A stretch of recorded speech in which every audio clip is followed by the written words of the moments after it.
नमस्कार। आज हमें स्टार्ट करना है फंक्शन पार्ट। वैसे देखा जाए तो फंक्शन पार्ट हमारे लिए न्यू नहीं है सी लैंग्वेज में, क्योंकि आज तक हमने बहुत सारे फंक्शन सी के अंदर यूज किए हुए हैं। जैसे प्रिंटफ फंक्शन है, स्कैनफ फंक्शन है, मेन भी एक फंक्शन है, क्लियर स्किन है और गेट सी एच है। ऐसे काफी कुछ फंक्शन हमने यूज किए हुए हैं। लेकिन ये जो सब फंक्शन है, ये सब फंक्शन जो है उनको हम बोलते हैं प्री डिफाइंड फंक्शन और इनबिल्ट फंक्शन या लाइब्रेरी फंक्शन। अभी हमें जो सीखना है वो है यूजर डिफाइंड फंक्शन। इसका मतलब क्या हुआ कि हमें अभी खुद के फंक्शन बनाने हैं और वो भी हम हमें प्रोग्राम के अंदर यूज करने हैं। तो फंक्शन का डेफिनेशन क्या करेंगे हम? फंक्शन इज अ सब प्रोग्राम और सब रूटीन। इसको सब प्रोग्राम और सब रूटीन क्यों बोलते हैं? क्योंकि फंक्शन की डेफिनेशन ऑलवेज मेन प्रोग्राम के बाहर होती है, इसलिए इसको हम बोलते हैं सब प्रोग्राम और सब रूटीन। लेकिन ये मेन के अंदर हम नंबर ऑफ टाइम्स कॉल कर सकते हैं to perform particular operation only, क्योंकि एक बार एक फंक्शन सिर्फ एक ही टाइप का काम कर सकता है। या फंक्शन को हम ऐसे भी डिफाइन कर सकते हैं, function is a set of instructions to perform well defined specific task only. जैसे प्रिंटेड फंक्शन है तो वो सिर्फ प्रिंट ही करता है, वो कभी स्कैन या कैलकुलेशन नहीं करेगा। वैसे ही आप जब खुद का फंक्शन बनाएंगे तो वो फंक्शन एट ए टाइम सिर्फ एक ही काम करेगा। जैसे आपने सम का एडिशन का फंक्शन बनाया तो वो सिर्फ ऐड ही करेगा, वो कभी सब्ट्रैक्ट या मल्टीप्लाई नहीं करेगा। ओके, वैसे अभी हमें खुद के फंक्शन क्रिएट करने प्रोग्राम के अंदर। उसके पहले हम देखते हैं कि फंक्शन हमें क्यों यूज करना है, क्या एडवांटेजेस है फंक्शन के। पहला है avoid repetition of code. Suppose आपको कुछ कैलकुलेशंस करने हैं और उस कैलकुलेशन के अंदर आपको different different set of values आपको यूज करने हैं। तब हम क्या करेंगे कि वही कैलकुलेशन रिपीट करते जाएंगे प्रोग्राम के अंदर, क्योंकि हर टाइम हमारी वैल्यूज जो है वो अलग अलग है। तो ऐसे केसेस में फिर आप लोग फंक्शन लिख सकते हैं और उस फंक्शन को नंबर ऑफ टाइम्स कॉल कर सकते हैं। इससे क्या होता है, आपका रिपीटेशन ऑफ कोड अवॉइड हो जाता है। जो भी पार्ट रिपीट करना है उसका हम फंक्शन बना के रख सकते हैं और उसको हम प्रोग्राम के अंदर यूज कर सकते हैं। फिर आपका मेन प्रोग्राम भी रिड्यूस हो जाता है, क्योंकि जब भी हम फंक्शन कॉल करते हैं तो फंक्शन के लिए सिर्फ हमें सिंगल लाइन ही लगती है फंक्शन कॉल करने के लिए। आप कौन सा भी फंक्शन देख लीजिए, उसको हम ऑलवेज सिंगल लाइन के अंदर कॉल करते हैं। इसलिए आपका मेन प्रोग्राम की लेंथ भी कम हो जाती है। अगर किसी ने पूछा कि आप फंक्शन क्यों यूज करते हैं, तो आपको सबसे पहले आपका आंसर आना चाहिए कि फंक्शन जो है वो सबसे इम्पोर्टेंट है मेमोरी मैनेजमेंट के केस में। अगर हमें प्रोग्राम के थ्रू कम से कम मेमोरी कंज्यूम करनी है तो it is always better to write the program by using function. क्योंकि नॉर्मल प्रोग्राम और फंक्शन का प्रोग्राम में क्या डिफरेंस है? तो normal program lot of memory allocate करता है, वेरियस फंक्शन का प्रोग्राम आपकी लॉट ऑफ मेमोरी सेव करता है। वो कैसे, वो हम देखेंगे लोकल और ग्लोबल वेरिएबल के केस में। अभी थोड़ा सा हम यहाँ पे देखते हैं कि मेमोरी मैनेजमेंट कैसे होती है। जब भी हम फंक्शन कॉल करते हैं तो हमारा वर्किंग कंट्रोल फंक्शन के अंदर एंटर करता है और मेमोरी एलोकेट हो जाती है। लेकिन जब भी हमारा फंक्शन की प्रोसेस कंप्लीट हो जाती है तो मेमोरी सब रिलीज हो जाती है। इसलिए फंक्शन हमारे बहुत हेल्प करता है to save a lot of memory. वैसे ही फंक्शन में आप मॉड्यूलर अप्रोच यूज करते हैं। जैसे आपका बहुत बड़ा प्रोग्राम है तो हम स्मॉल स्मॉल पार्ट में डिवाइड करते हैं, जिसको हम बोलते हैं मॉड्यूल्स। इसका मतलब हम उसको स्मॉल स्मॉल फंक्शन में वो प्रोग्राम हम डिवाइड करते हैं और फिर उस प्रोग्राम को हम अप्रोप्रिएट वे से कॉल करते हैं, उस फंक्शन को हम अप्रोप्रिएट वे से कॉल करते हैं। इसको हम बोलते हैं मॉड्यूल्स और मॉड्यूलर अप्रोच। इससे हमारा प्रोग्राम जो है ये ज़्यादा सिंप्लीफाइड हो जाता है और इजी टू अंडरस्टैंड हो जाता है। अभी फंक्शन लिखने के टाइम हमें कुछ रूल्स फॉलो करने हैं। जैसा पहला रूल है, a pair of parenthesis must follow the function name. आप कौन सा भी फंक्शन देखिए, clear screen function, main function, get ch function, हर एक फंक्शन को सेट ऑफ पेरेंथेसिस होता है। इसका मतलब open and round, close round bracket. लेकिन फिर प्रिंटिफ स्कैनर स्कैनर को भी होता है कंपलसरी। क्यों? क्योंकि ये कंपल्शन ही होता है। अगर आप एक वेरिएबल लेते हैं इंटीजर एडिशन, ऐड, ADD, और आप एक फंक्शन लेते हैं इंटीजर ऐड और ओपन और क्लोज ब्रैकेट है, तो कंपाइलर को फौरन समझ में आता है कि एक वेरिएबल है और एक फंक्शन है। तो पेयर ऑफ पेरेंथेसिस का मतलब क्या हुआ कि उसके अंदर हमने कुछ डिफाइन करके रखा हुआ है। हम जो भी वैल्यू फंक्शन को पास करते हैं उसको हम बोलेंगे आर्गुमेंट और पैरामीटर। फंक्शन को आप at a time multiple argument और मल्टीपल पैरामीटर्स भी पास कर सकते हैं, लेकिन उसकी उसके सेपरेशन होता है कॉमा से। अभी दो पार्ट हम देखेंगे फंक्शन के। एक पार्ट में हमें फंक्शन डिफाइन करना है और दूसरे पार्ट में हमें फंक्शन कॉल करना है। तो जब भी आप फंक्शन डिफाइन करने के टाइम जो भी आप आर्गुमेंट पास करते हैं उसको हम बोलते हैं फॉर्मल आर्गुमेंट। क्यों? क्योंकि हमें वहां पे बताना पड़ता है कि हम किस टाइप का डेटा मेन में से पास कर रहे हैं। दैट इज, हम इंटीजर पास कर रहे हैं, फ्लोट पास कर रहे हैं कि डबल पास कर रहे हैं। वहां पे हमें उसका टाइप देना पड़ता है, इसलिए उसको बोलते हैं हम फॉर्मल आर्गुमेंट। वेयर जब भी हम फंक्शन कॉल करते हैं तब जो आर्गुमेंट पास करते हैं उसको हम बोलते हैं एक्चुअल आर्गुमेंट। क्योंकि यहाँ पे आप लोग फिक्स वैल्यू भी पास कर सकते हैं या फिर यूजर इनपुट भी पास कर सकते हैं या कुछ वेरिएबल भी पास कर सकते हैं, और इसी वैल्यू के अंदर फंक्शन वर्क करता है, इसलिए इसको हम बोलते हैं एक्चुअल आर्गुमेंट। और set of parenthesis is compulsory. Set of parenthesis compulsory है क्योंकि आप आइदर आप फंक्शन में कुछ आर्गुमेंट है या नहीं है, फिर भी आपको सेट ऑफ पैरेंथेसिस कंपलसरी देना ही पड़ेगा, जैसे क्लियर स्क्रीन है, गेट ch है, प्रिंटफ है, स्कैनफ है। जब भी हम फंक्शन कॉल करते हैं तो सबसे एंड में होता है सेमीकोलन। लेकिन जब हम फंक्शन डिफाइन करेंगे तब सेमीकोलन अलाउड नहीं है। जैसे हम ऐसे बोल सकते हैं कि मेन का फंक्शन हम डिफाइन करते हैं तो मेन में हम कभी सेमीकोलन नहीं देते हैं, लेकिन जब हम फंक्शन कॉल करते हैं तो ऑलवेज वहां पे सेमीकोलन होता है। और लास्ट पॉइंट बहुत इंपॉर्टेंट है, क्योंकि आपका फंक्शन एक बार एक ही काम करता है, इसलिए आप उसमें एक बार एक ही वैल्यू रिटर्न कर सकते हैं। अभी रिटर्न स्टेटमेंट क्या है हम अभी देखेंगे आगे क्या रिटर्न स्टेटमेंट है। तो आपका फंक्शन के अंदर एक ही रिटर्न स्टेटमेंट होता है, क्योंकि फंक्शन एक बार एक ही टास्क परफॉर्म करता है। अभी फंक्शन के अंदर हम जो वेरिएबल यूज करेंगे उसको हम जनरली बोलते हैं लोकल वेरिएबल, लेकिन उसी केस में ग्लोबल वेरिएबल्स भी होते हैं। लोकल वेरिएबल्स हमने आज तक जितने वेरिएबल्स प्रोग्राम के अंदर यूज किए वो सब हमने डिक्लेयर किए थे मेन के अंदर, तो उसको हम बोलेंगे लोकल वेरिएबल। क्योंकि फंक्शन के अंदर जो भी वेरिएबल हम डिक्लेयर करते हैं उसको हम बोलते हैं लोकल वेरिएबल। इसके ऑपोजिट होता है ग्लोबल वेरिएबल। अभी देखते हैं हम कब यूज करते हैं। देखिए लोकल वेरिएबल, जब भी हम फंक्शन के अंदर एंट्री करेंगे तो लोकल वेरिएबल क्रिएट हो जाते हैं, और फंक्शन के बाहर आ जाएंगे तो लोकल वेरिएबल जो है उनकी मेमोरी रिलीज हो जाती है। लेकिन ग्लोबल वेरिएबल उसके ऑपोजिट है। ग्लोबल वेरिएबल सब फंक्शन के बाहर हम डिक्लेयर करते हैं, इवन मेन के भी ऊपर हम उसको डिक्लेयर करते हैं। लेकिन अभी लोग ग्लोबल वेरिएबल जो है वो कंटेंट होल्ड करके रखते हैं। इसका मतलब क्या हुआ कि थ्रू आउट द प्रोग्राम वो मेमोरी एलोकेट करते रखते हैं। फिर हम ग्लोबल वेरिएबल क्यों लेंगे प्रोग्राम के अंदर? अगर हमें कुछ वैल्यू शेयर करनी है मल्टीपल फंक्शन के अंदर सेम वैल्यू, तो उस केस में हम ग्लोबल वेरिएबल ले सकते हैं।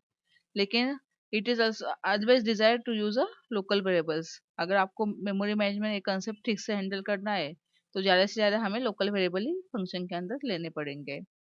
अभी फंक्शन के टाइप है, जैसे मैंने बताया कि क्लियर स्क्रीन है, एक प्रिंटफ है।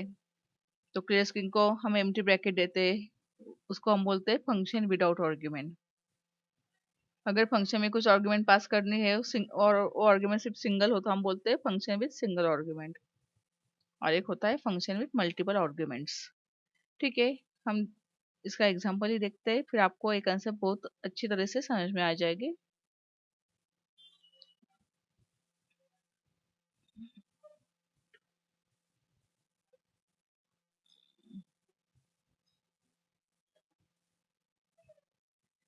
ओके, अभी हमें फंक्शन को कॉल करना है।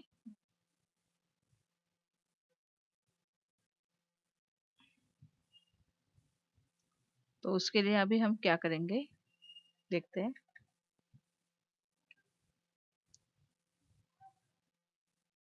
फंक्शन का नाम लेंगे हम पी लाइन, क्योंकि हमें लाइन प्रिंट करनी है और उसको अभी हमें कुछ भी आर्गुमेंट पास नहीं करने हैं। तो इसका हम हेडिंग भी दे देते हैं। ये प्रोग्राम हुआ हमारा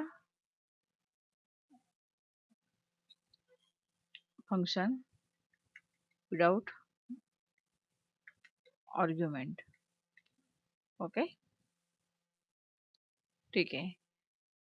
अभी pline फंक्शन तो हमने कॉल कर दिया, क्योंकि मेन के अंदर पहले हम क्या करते हैं फंक्शन को कॉल करते हैं और बाद में डिफाइन करते हैं।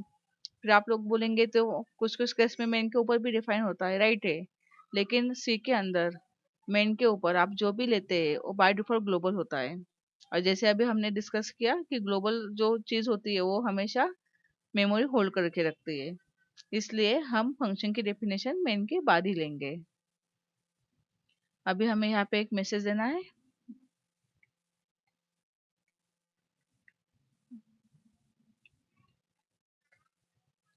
फिर से हम पी लाइन का फंक्शन कॉल करेंगे। हम फंक्शन कितनी भी बार कॉल कर सकते हैं, देयर इज नो रूल। फिर हमें हेलो प्रिंट करना है। ओके, फिर से फंक्शन को कॉल दिया। अभी गेट ch, लेकिन अभी हमारे यहाँ पे मेन का प्रोग्राम क्लोज हो गया, लेकिन हमारा प्रोग्राम क्लोज नहीं हुआ। क्यों? क्योंकि अभी हमें फंक्शन को डिफाइन करना है। तो डिफाइन मेन के बाहर करेंगे हम। और डिफाइन करने के टाइम भी सेम नेम चाहिए जिस नाम से आपने कॉल किया है। मैंने नाम दिया पी लाइन, कुछ भी आर्ग्यूमेंट नहीं। इसके अंदर मुझे एक वेरिएबल चाहिए। सपोज मैंने लिया आई।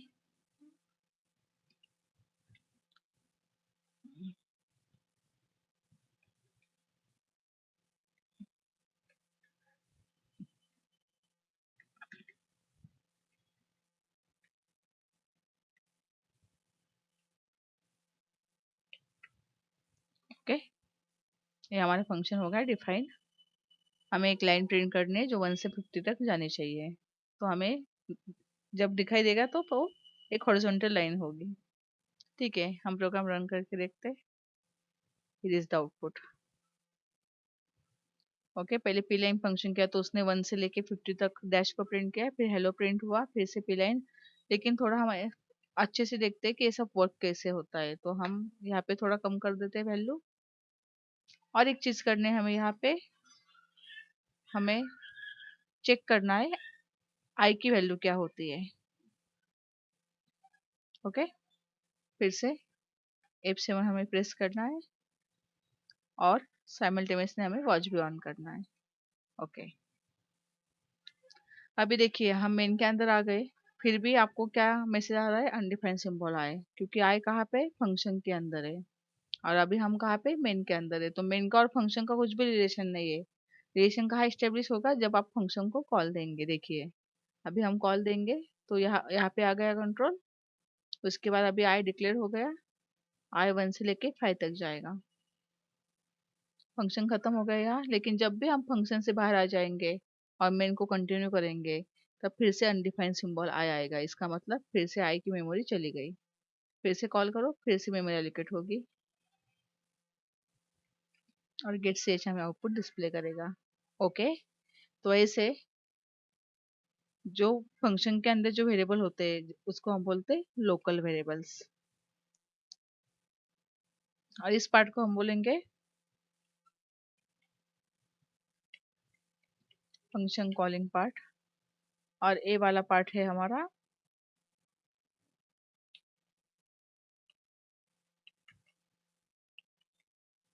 Function definition part. ओके, तो इसे हम विदाउट आर्गुमेंट फंक्शन लिख सकते हैं। आप कुछ मैसेज प्रिंट कीजिए फंक्शन के अंदर। सिंपली सिर्फ मेन में एक ही फंक्शन कॉल कीजिए, उसके अंदर मैसेज प्रिंट किए और चेक करके देखिए। तो अभी हमें इसी फंक्शन को चेंज करना है और हमें यहाँ पे लिखना है अभी फंक्शन विथ सिंगल आर्गुमेंट। अभी आर्गुमेंट हम कुछ भी पास कर सकते हैं। तो मैं अभी यहाँ पे फिक्स वैल्यू यूज करती हूँ 10, लेकिन ये वैल्यू क्या ट्रीट होगी? As a integer.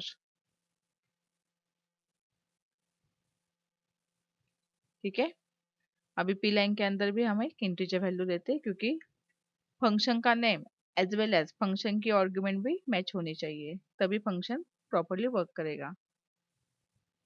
अभी यहाँ पे हमें जाना है n नंबर ऑफ टाइम्स। तो देखिए आपको भी थोड़ी आइडिया आ जाएगी। n के अंदर 10 आएगा तो आई 1 से लेके 10 तक जाएगा। बाद में हमें पता है क्या होने वाला है। जब भी हम मेन में कंटिन्यू करेंगे तो आई की मेमोरी भी रिड्यूस हो जाएगा और n की भी। फिर से n कौन सा वैल्यू एक्सेप्ट करेगा? 20। फिर 1 से लेके 20। Let us see the output. ये देखिए एक 10 टाइम आया, फिर 20 टाइम और फिर 30 टाइम। ओके, अगर आपको चाहिए तो आप यहाँ पे मैसेज भी लिख सकते हैं, लेकिन लूप के बाहर लिखिए।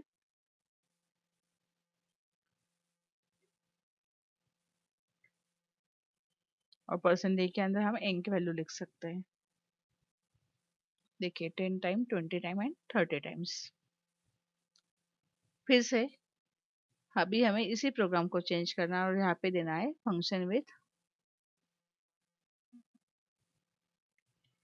Multiple arguments.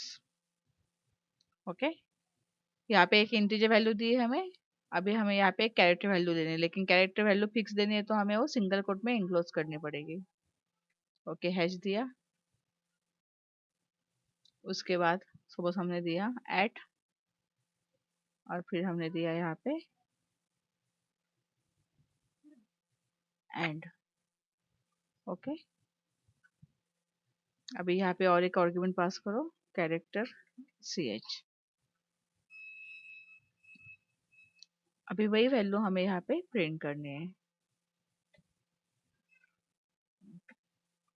देखिए अभी क्या होना चाहिए यहाँ पे, जब फर्स्ट टाइम हम फंक्शन कॉल करेंगे तो n की वैल्यू 10 हो जाएगी और ch की वैल्यू हैश, इसका मतलब 10 टाइम हैश आना चाहिए, 20 time at and 30 time n%। It is see, देखिए।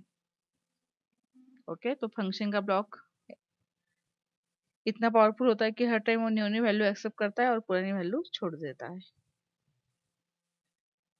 ओके, लेकिन अभी यहाँ पे भी एक पार्ट बाकी है हमारा, क्योंकि यहाँ पे हमने सिर्फ फंक्शन कॉल किया और डिफाइन किया है, और एक पार्ट होता है प्रोटोटाइप फंक्शन। प्रोटोटाइप फंक्शन, इसको हम बोलेंगे declaration of function in which we declare return type as well as type of argument. इसका मतलब जब हम डिक्लेयर करेंगे फंक्शन, तो फंक्शन का नाम तो देना ही पड़ेगा, फंक्शन को किस टाइप का डेटा हम पास करने वाले हैं वो भी हमें देना पड़ेगा, एज वेल एज उसका रिटर्न टाइप क्या है वो भी देना पड़ेगा। तो वो कैसे लिखेंगे हम, रिटर्न टाइप, उसके बाद फंक्शन का नाम और आर्ग्यूमेंट क्या, डेटा टाइप।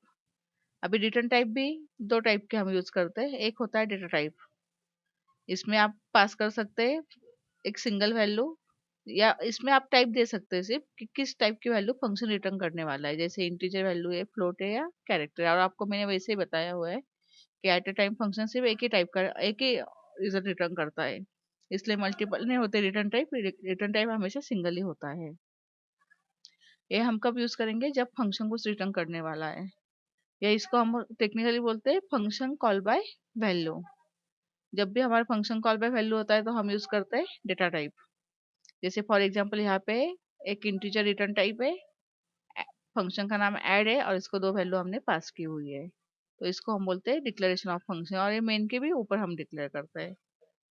फिर आप बोलेंगे कि इसका यूज क्या है, तो जब भी हमारे प्रोग्राम हम यूज करते हैं तो कंपाइलर सबसे पहले जाके ये चेक करता है कि आपके प्रोग्राम के अंदर कौन से फंक्शन आपने यूज किए हुए हैं, उसको किस टाइप का डेटा पास किया है, और वो फंक्शन किस टाइप का रिजल्ट रिटर्न करने वाला है। ओके, इसलिए यूजफुल होता है। और सेकंड डेटा टाइप होता है वॉइड। अभी वॉइड हम कब यूज करेंगे, जब फंक्शन कुछ भी रिटर्न नहीं करेगा तब हम वॉइड यूज करते हैं। जैसे मेन के पहले भी हम वॉइड यूज कर सकते हैं, या हम करते ही है मेन के पहले वॉइड यूज। तो ये रिटर्न टाइप हम कैसे यूज करेंगे, उसको हम सिंटैक्स देखते हैं, लेकिन उसके पहले हमें रिटर्न स्टेटमेंट ठीक से पढ़ना है। अभी रिटर्न कब यूज करते हैं हम, it is use to pass value from function definition to main program. जब भी हम फंक्शन में कोई चेंजेस करते हैं, उसकी वैल्यू जब भी हमें मेन के अंदर रिफ्लेक्ट करनी पड़ते हैं, उस टाइम हम यूज करते हैं रिटर्न स्टेटमेंट। और ये सिंगल वैल्यू के केस में कंपलसरी हमें रिटर्न करना ही पड़ता है, क्योंकि सिंगल वैल्यू कभी भी फंक्शन से मेन के अंदर रिफ्लेक्ट नहीं होती। रिटर्न स्टेटमेंट का मेन काम क्या होता है कि वर्किंग कंट्रोल जो है वो फंक्शन से मेन को शिफ्ट करना। अभी रिटर्न स्टेटमेंट पे कुछ रूल है, at a time single return statement हम यूज कर सकते हैं प्रोग्राम के अंदर, और function contain single return statement only, और सिंगल रिजल्ट भी हमें रिटर्न कर सकते हैं सिर्फ फंक्शन में से। अभी इस केस में अगर आप लोग देखेंगे कि कुछ कुछ फंक्शन के अंदर कि मल्टीपल रिटर्न स्टेटमेंट है, लेकिन वो किस केस में होते हैं, ईपेल्स में होते हैं या फिर स्विच के अंदर होते हैं, लेकिन उस केस में भी एक बार एक ही पार्ट एग्जीक्यूट होता है। इसलिए वहां भी आपने अगर मल्टीपल देखे, लेकिन एक्चुअल वहां पे एक ही वैल्यू रिटर्न होने वाली है। ओके, चलो अभी हम इस सब प्रोग्राम के अंदर देखते हैं। अभी यहाँ पे सपोज हमें प्रोटोटाइप फंक्शन लिखना है तो हम मेन के ऊपर लिखेंगे। अभी हमें पता है हमारे फंक्शन कुछ भी रिटर्न करने वाला नहीं है, तो वॉइड फंक्शन का नाम क्या लिया था हमने, पी लाइन। इसको क्या पास किया था हमने, एक इंटीजर और एक कैरेक्टर, बस हो गया आपका प्रोटोटाइप फंक्शन। लेकिन जब भी आप प्रोटोटाइप फंक्शन लेते हैं तो डिफाइन करने के टाइम भी आपको कंपलसरी रिटर्न टाइप देना पड़ता है। ओके, तभी वो मैच होता है। ठीक है, फिर से आउटपुट सेम ही आएगा, कुछ तो डिफरेंस नहीं आएगा।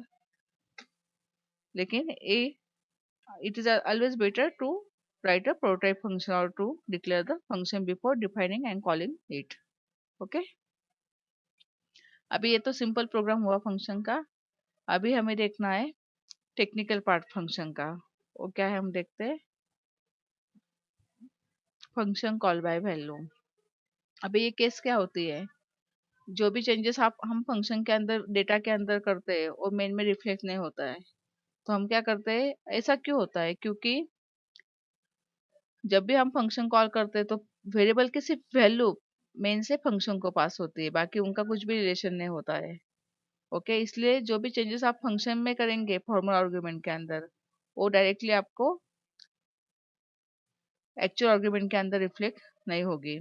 तो इसके लिए हम सेपरेटली फिर क्या यूज करते हैं, रिटर्न स्टेटमेंट।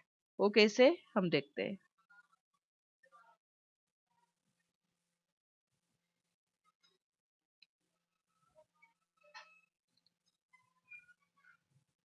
न्यू प्रोग्राम करते हैं हम।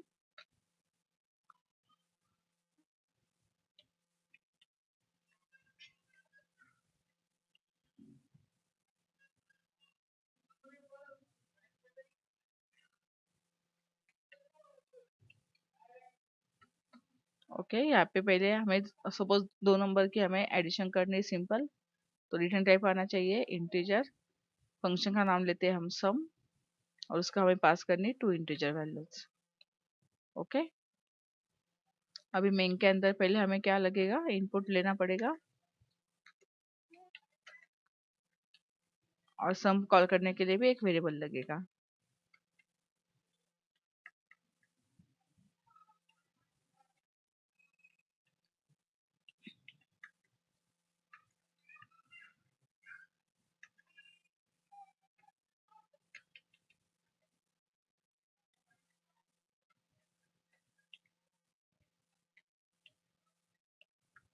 ओके, अभी s इज इक्वल टू सम को हमें पास करना है n1 और n2 की वैल्यू। तो ऐसे हम फंक्शन कॉल करते हैं, क्योंकि ये फंक्शन रिटर्न करने वाला है वैल्यू। वो वैल्यू हमें एक वेरिएबल के अंदर कैच करनी पड़ेगी। अगर आपका फंक्शन इंटीजर रिटर्न कर रहा है तो आपको इंटीजर वेरिएबल के अंदर ही उसको कैच करना पड़ेगा। अभी जो भी हमारा आउटपुट है वो है s के अंदर, तो प्रिंट कीजिए।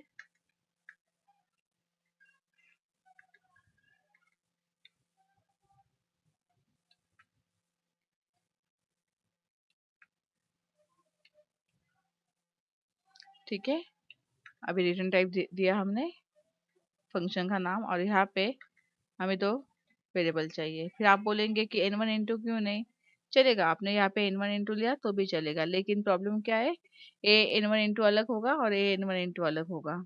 तो आप सेम नाम भी ले सकते हैं, डिफरेंट भी ले सकते हैं, दोनों का कुछ भी रिलेशन नहीं होगा। सिर्फ रूल क्या है कि ये दोनों इंटीजर है तो ये दोनों भी इंटीजर ही चाहिए। नाम अगर सेम हो तो भी कुछ फर्क नहीं पड़ता, और डिफरेंट हो तो भी कुछ फर्क नहीं पड़ता है, क्योंकि दोनों की मेमोरी अलग अलग ही काउंट होती है। अभी हमें एक तीसरी वैल्यू लेनी पड़ेगी सी।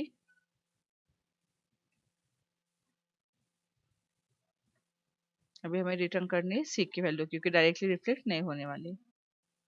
तो हम जो भी अभी यहाँ से रिटर्न करेंगे वो इसके अंदर स्टोर हो जाएगी वैल्यू, और वो हमें प्रिंट करके देखनी है। ठीक है, let us see the output.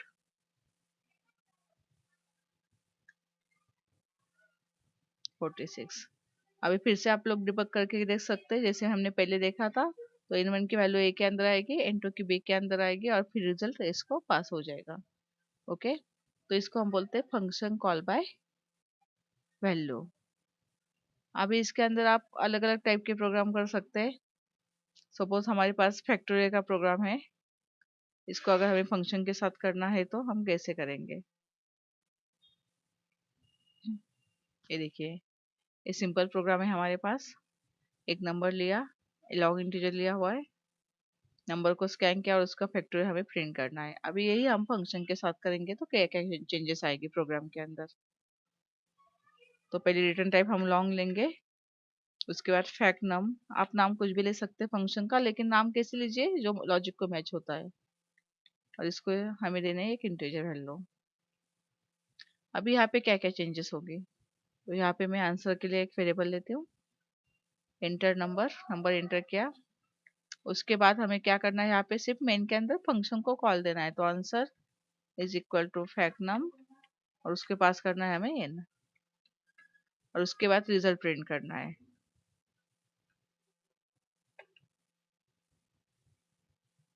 Factory of number या फैक्टरी ऑफ परसेंट भी बोलती हूँ मैं यहाँ पे, क्योंकि नंबर सेफ रहने वाला है, वो तो माइनस नहीं होगा क्योंकि वो सब हम करेंगे फंक्शन के अंदर। और रिजल्ट हमारा है लॉन्ग इंटीजर में, इसलिए एल डी। तो पहले प्रिंट होगी एन की वैल्यू, फिर एफ की वैल्यू, सॉरी आंसर की वैल्यू। ओके, अब ये मेन का पार्ट कंप्लीट हो गया। क्या किया हमने मेन के पार्ट में, पहले फंक्शन डिक्लेयर किया, इनपुट लिया, वेरिएबल डिक्लेयर किए, फंक्शन को कॉल दिया, आउटपुट प्रिंट किया। अभी फंक्शन डिफाइन करना है। फिर से मैच कीजिए लॉन्ग, और उसको पास करने हमें एक वैल्यू। सपोज मैं यहाँ पे ये नहीं लेती, कोई बात नहीं, और मुझे लॉन्ग के अंदर एक वैल्यू लगेगी जो इनिशियली होगी, होनी चाहिए 1। ओके, लॉजिक क्या आएगा, जब तक एन 1 नहीं हो जाता है तब तक हमें उसको मल्टीप्लाई करना है। जैसे 5 हुआ तो 5 × 4 × 3 × 2 × 1। और जब अगर आपको डिटेल में इसका लॉजिक चाहिए तो आप व्हाइल लूप का लेक्चर देख सकते हैं। फिर हमें यहाँ पे रिटर्न करना है एफ की वैल्यू। ओके, देखते हैं 5 वैल्यू पुट की तो 120 आएगा। लेकिन जैसे मैंने बोला कि आपको, आप हर अलग अलग अलग वैल्यू पास करके अलग अलग वैल्यू का भी फैक्टोरियल देख सकते हैं।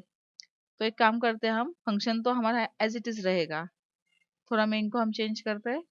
यहाँ पे मैं लूप लेती हूँ फॉर, और यहाँ पे मैं इंस्टेड ऑफ एन रेंज लेती हूँ। तो यहाँ पे हमें यूजर को पूछना है एंटर रेंज, इसका मतलब यूजर को जितने चाहिए उतने नंबर तक हमें फैक्टोरियल को शो करने हैं।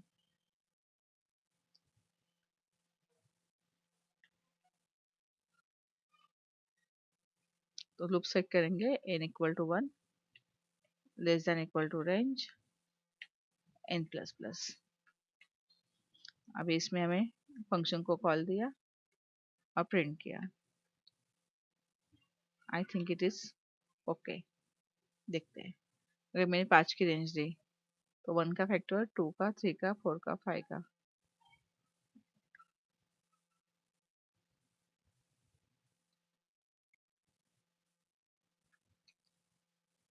ओके, ऐसे आप लेकिन एक स्पेसिफिक या पर्टिकुलर रेंज तक ही आएगा, क्योंकि लॉन्ग इंटीजर का भी खुद का कुछ कैपेसिटी है। वो अगर क्रॉस हो गई कैपेसिटी तो फिर वो माइनस में या गार्बेज वैल्यू देखेगा। फिर अगर आपको प्रॉपर चाहिए तो आप डबल के अंदर ले सकते हैं फैक्टोरियल को। ओके, तो ऐसे हमें फंक्शन बहुत यूजफुल होता है। वैसे देखा तो ये प्रोग्राम ऐसे हुआ, 1 का फैक्टोरियल, फिर 2 का फैक्टोरियल, फिर 3 का फैक्टोरियल, ऐसे हमने देखा है। एक एक रेंज हुई ए बी। तो वैसे आप रेंज के अंदर अलग अलग टाइप के प्रोग्राम कैलकुलेट कर सकते हैं।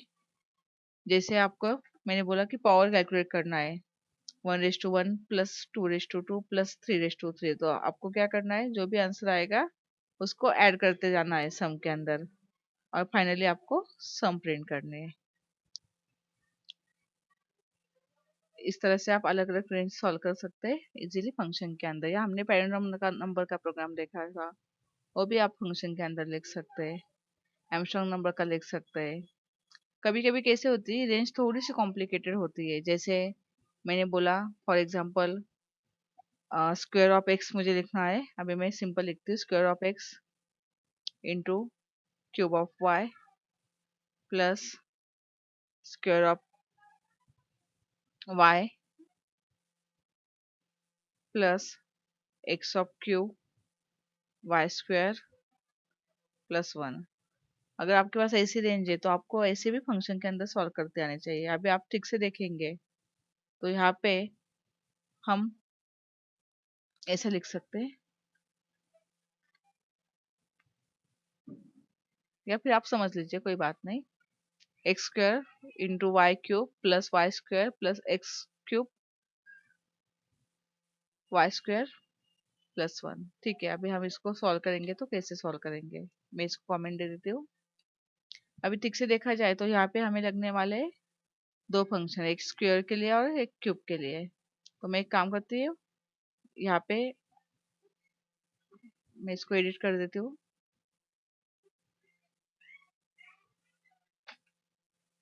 यहाँ पे हमें दो फंक्शन लगने वाले हैं, एक हम लेंगे इंटीजर स्क्वायर, उसको पास करेंगे एक इंटीजर वैल्यू, और एक फंक्शन लेंगे हम क्यूब, उसको पास करेंगे हम फिर से इंटीजर वैल्यू। ठीक है, अभी मेन के अंदर हमारे पास एक वैल्यू है, सॉरी हमें एक्स वाई लगने वाला है ना, तो एक्स लेंगे वाई लेंगे और आंसर के लिए जेड भी लेंगे।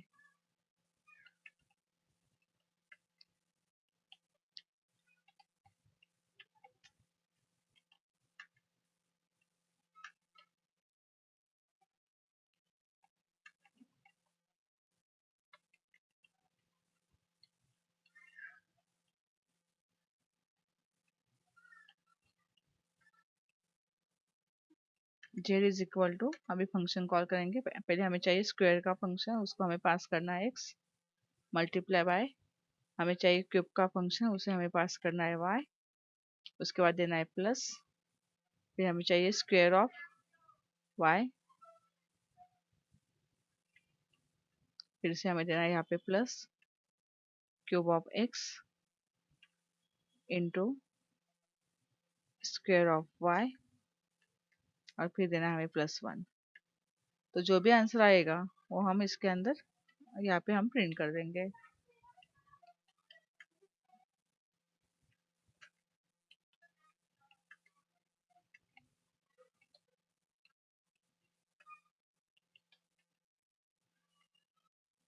ओके, अभी हम उसको डिफाइन करेंगे।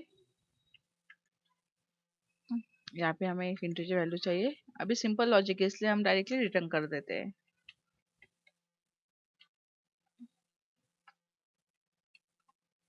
ओके, फिर क्यूब का है, फिर से यही दिया, और यहाँ पे भी हम रिटर्न करेंगे।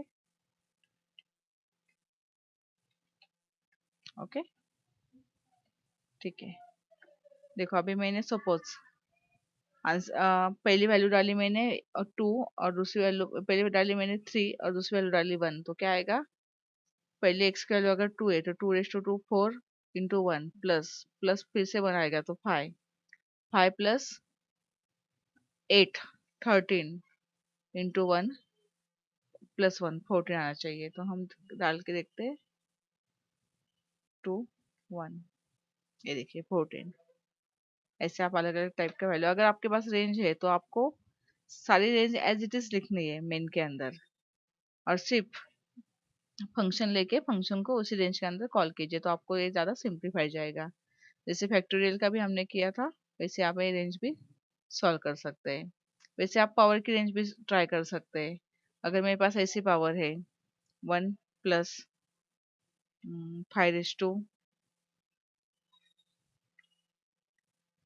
2 प्लस 9 रेस टू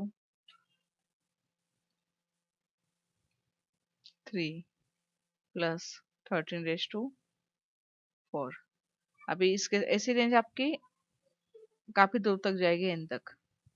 तो ऐसी रेंज आप फंक्शन में कैसे सॉल्व करेंगे, तो आप ठीक से देखेंगे तो आपका base number A 1 raise to 1 है, तो बेस नंबर 1 है, एक्सपोनेंट वैल्यू 1 है, बेस नंबर 4 से इंक्रीमेंट हो रही है और एक्सपोनेंट वैल्यू 1 से इंक्रीमेंट हो रही है, और आप सबको इसकी एडिशन करनी है।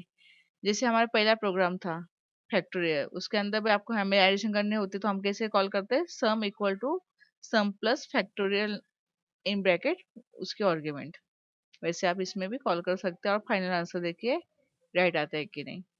ये पूरी रेंज आपको मेन के अंदर सॉल्व करनी है, और फिर आपको पावर का फंक्शन लेके उसको सिर्फ बेस नंबर और एक्सपोनेंट वैल्यू पास करनी है, तो पावर का फंक्शन हर टाइम रिटर्न करेगा और वो वैल्यू इसके अंदर ऐड करते जाएगा। आप ट्राई करके देखिए, आ जाएगा, अगर नहीं आएगा तो वैसे बोलिए हम सॉल्व करेंगे। ओके, तो ये जो सब फंक्शन की टाइप हम देख रहे हैं, फंक्शन कॉल बाय वैल्यू। उसके बाद हमें आएगा फंक्शन कॉल बाय रेफरेंस, लेकिन फंक्शन कॉल बाय रेफरेंस ये जनरली पॉइंटर और एरे के अंदर यूज होता है। तो वो स्टार्ट करने के पहले हम सीखेंगे एरे क्या है, उसके बाद हम फंक्शन कॉल बाय रेफरेंस देखेंगे। और और एक इम्पोर्टेंट पार्ट रहेगा हमारा, वो है रिकर्सिव फंक्शन, वो भी हम नेक्स्ट लेक्चर में देखेंगे। तो नेक्स्ट लेक्चर में हमें देखना है रिकर्शन या रिकर्सिव फंक्शन। धन्यवाद।